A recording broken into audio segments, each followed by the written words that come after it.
Dear students, welcome to kids measures. आज की इस वीडियो में एक्सप्लेन करने जा रहा हूं difference between OLTP and OLAP system, और इसको मैं बहुत अच्छे एग्जांपल से, रियल लाइफ एग्जांपल से एक्सप्लेन करूंगा। बड़ा मजा आएगा इस वीडियो में। देखो, सबसे पहले एक सिंपल से एग्जांपल से हम लोग स्टार्ट करते हैं। लेट्स अज्यूम कि मेरी एक कंपनी है जिसका नाम है ABC इलेक्ट्रॉनिक्स, और हम लोग क्या करते हैं, इलेक्ट्रॉनिक्स आइटम्स को ऑनलाइन सेल करते हैं। जैसे मोबाइल्स हो गया या फिर कंप्यूटर्स हो गए, लैपटॉप्स हो गए, हम ऑनलाइन सेल करते हैं। अब मेरी एक वेबसाइट है, मोबाइल ऐप भी है जिसपे यूजर्स आते हैं। जैसे आप लोग यूजर्स हो, आप आते हो और उस पे आप सर्च करते हो मेरी ऐप पे या फिर डेस्कटॉप एप्लीकेशन पे, और फिर पर्टिकुलर प्रोडक्ट को खरीदते हो। तो ये सिंपल सा सिनेरियो आपको समझ में आ ही रहा होगा। और फिर जब आप खरीदते हो तो मेरे पास उस डेटा की एक कॉपी आती है, मतलब वो ट्रांजैक्शन मेरे पास आती है, और at the end of the year मेरे को पता लगता है, फाइनेंशियल ईयर के लास्ट में, कि यार मेरे को टोटल कितनी सेल हुई, मेरे को कितना प्रॉफिट हुआ या लॉस हुआ या क्या चीजें हुई। तो ये एक बिजनेस मॉडल का सिंपल सा एग्जांपल तो आपको समझ में आ ही रहा है। अब यहां पे OLTP OLAP कहां से घुस गया यार, और इसके बीच में डिफरेंस कहां से आ गया? तो देखो, बड़ा सिंपल सा एग्जांपल है। ये कार्ड आपको सबको दिख रहा है। अब इस कार्ड के दो फेस हैं। अगर मैं वही कंपनी वाला एग्जांपल लो, अब इस कार्ड के दो फेस हैं। ये फेस आपकी तरफ है और ये फेस मेरी तरफ है। ये जो फेस आपकी तरफ है, ये है OLTP, ऑनलाइन ट्रांजैक्शन प्रोसेसिंग, जहां पे आप लोग आते हो, यूजर इंटरफेस है, एक एप्लीकेशन बनी हुई है, एक डेटाबेस है। आप एप्लीकेशन को ओपन करते हो या डेस्कटॉप को या मोबाइल को ओपन करते हो, और वहां पे सर्च करते हो पर्टिकुलर प्रोडक्ट को, फिर कार्ट में डालते हो, खरीदते हो, पेमेंट करते हो। वो सारी चीजें आप इस एंड पे कर रहे हो। That is the OLTP। और ये वाला जो फेस है, जो मेरे को दिख रहा है, ये क्या है? OLAP है। मतलब at the end of the month मैं चेक करता हूं कि यार कितने प्रोडक्ट की मेरी सेल हुई, कहां पे कितने प्रोडक्ट ज्यादा बिके, कहां पे कम हुए, मेरे को टोटल प्रॉफिट कितना हुआ या लॉस हुआ तो क्या हुआ। तो ये सारी चीजें मैं अपने एंड पे चेक कर रहा हूं। तो ये आपका तरफ हो गया ये OLTP, ये मेरी तरफ हो गया ये OLAP, that is the analysis processing. अब बस सारी की सारी कहानी आपको समझ में आ गई। अब देख लो जी, करंट डेटा, हिस्टोरिकल डेटा, इसका मतलब क्या बना? OLTP। आप लोग किस डेटा पे काम करोगे? करंट डेटा पे। यार आज कौन से प्रोडक्ट अवेलेबल है, कितनी, आप कह सकते हो ऑफ चल रहा है। जैसे आता ना कि अमेजोन पे, फ्लिपकार्ट पे ये सेल आ गई है, तो आप करंट डेटा पे काम कर रहे हो। जो सेल 6 महीने पहले लगाई थी वो आज नहीं लग रही आपके ऊपर, आप तो आज के डेटा पे काम कर रहे हो। और मैं किसके ऊपर काम कर रहा हूं? मैं काम कर रहा हूं हिस्टोरिकल डेटा पे। आज कितनी सेल हुई मुझे अभी नहीं लेना देना। हो सकता है मैं एक वीक के बाद चेक करूं, या मैं एक महीने के बाद चेक करूं, या एक क्वार्टर के बाद चेक करूं। जैसे बड़ी कंपनीज क्या करती हैं, क्वार्टर 1 के बाद मेरा इतना रेवेन्यू हुआ, तो वो मैं चेक कर रहा हूं। वो मैं OLAP सिस्टम के थ्रू हिस्टोरिकल डेटा पे चेक कर रहा हूं। अब आप ये भी कह सकते हो कि करंट डेटा का अमाउंट जो है वो कम होगा, लेकिन हिस्टोरिकल डेटा लार्ज वॉल्यूम में होगा, मल्टी डायमेंशनल डेटा होगा। मल्टी डायमेंशनल का मतलब पता है क्या है?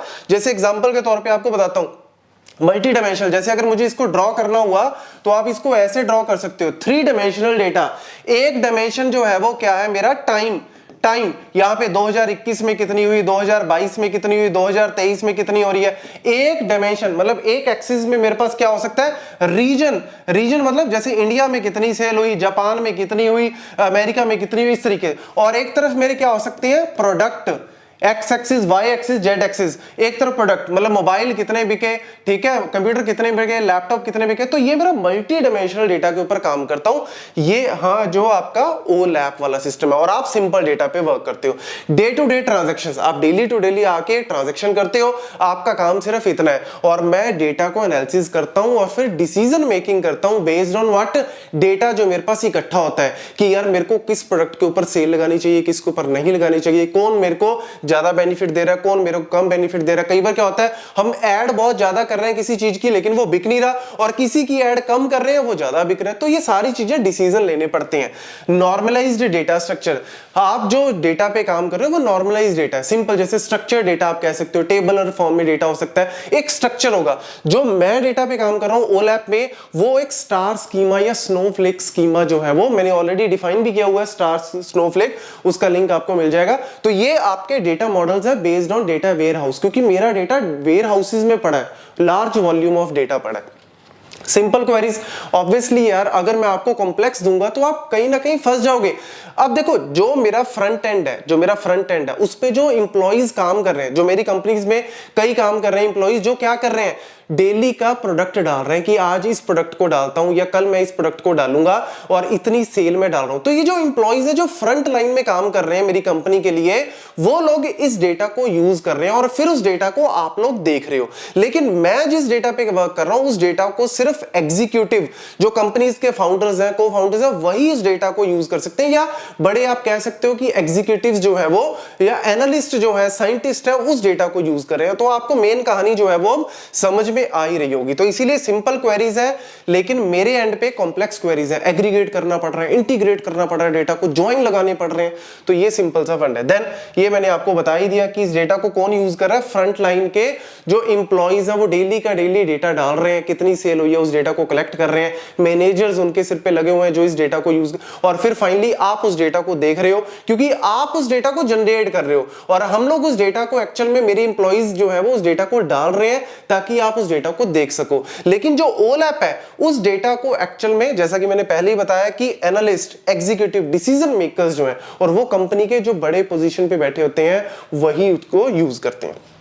Require faster response time, obviously आपको जो है OLTP पे फास्टर रिस्पॉन्स चाहिए, अदरवाइज आप मेरी जगह पे, आप किसी और XYZ कंपनी की जगह आप ABC कंपनी पे चले जाओगे तो कोई आपको जो है वो फास्टर रिस्पॉन्स। लेकिन यहां पे लॉन्गर इज, क्योंकि मैं डेली थोड़ी ना एनालिसिस कर रहा हूं, मैं हो सकता है 1 हफ्ते के बाद, 2 हफ्ते के बाद, 1 महीने के बाद उस डेटा को एनालिसिस कर रहा हूं, तो रिस्पॉन्स टाइम थोड़ा हो सकता है ज्यादा। Data in OLTP system is updated in the real time. आपने ट्रांजैक्शन की, आपके अकाउंट से माइनस हुआ, मेरे प्लस हुआ, तो ये रियल टाइम होगा। ऐसा नहीं कि 1 दिन बाद हो रहा है, अरे भैया मैं 1 दिन तक तो मैं पागल हो जाऊंगा। आप करते हो ट्रांजैक्शन जब कभी भी पेटीएम पे या गूगल पे, तो लास्ट में आता है ना डू नॉट रिफ्रेश या बैक बटन को प्रेस मत करो, तब तक सबकी सांसें अटकी होती हैं कि एक कब मेरी ट्रांजैक्शन कंप्लीट होगी। जब तक कंप्लीट नहीं होती तब तक ये लगा रहता है कि यार पता नहीं ऐसा तो नहीं कि मेरे अकाउंट से कट जाए, उसके जाए ना। जैसी कंप्लीट होती है तब एक राहत की सांस आती है कि शुक्र है हो गई। लेकिन मेरे एंड पे क्या होगा, मतलब ओलैप सिस्टम्स में क्या होगा, पीरियोडिकली 1 दिन बाद, 10 दिन बाद, डिपेंड करता है कंपनी की पॉलिसी के ऊपर, हो सकता है महीने बाद उसको अपडेट करें। फाइनली ओरेकल, कौन से टूल्स हैं, कौन से सॉफ्टवेयर्स हैं, Oracle, MySQL, SQL server, DB2, RDBMS, यार simple structure data, normalize data है तो RDBMS। लेकिन यहां पे जो एनालिसिस हो रही है उसके लिए मुझे Tableau, R programming, Python, power BI, SAP, ये टूल्स चाहिए ताकि मैं प्रॉपर्ली एनालाइज कर सकूं, ग्राफ्स बना सकूं, चार्ट्स बना सकूं, जिससे मैं पता कर सकूं कि ट्रेंड कैसा है, बिजनेस को मैं अच्छे से चेक कर सकूं और उस हिसाब से मैं डिसीजन ले सकूं। So this is all about the OLAP versus OLTP। ठीक है, तो ये दैट्स इट।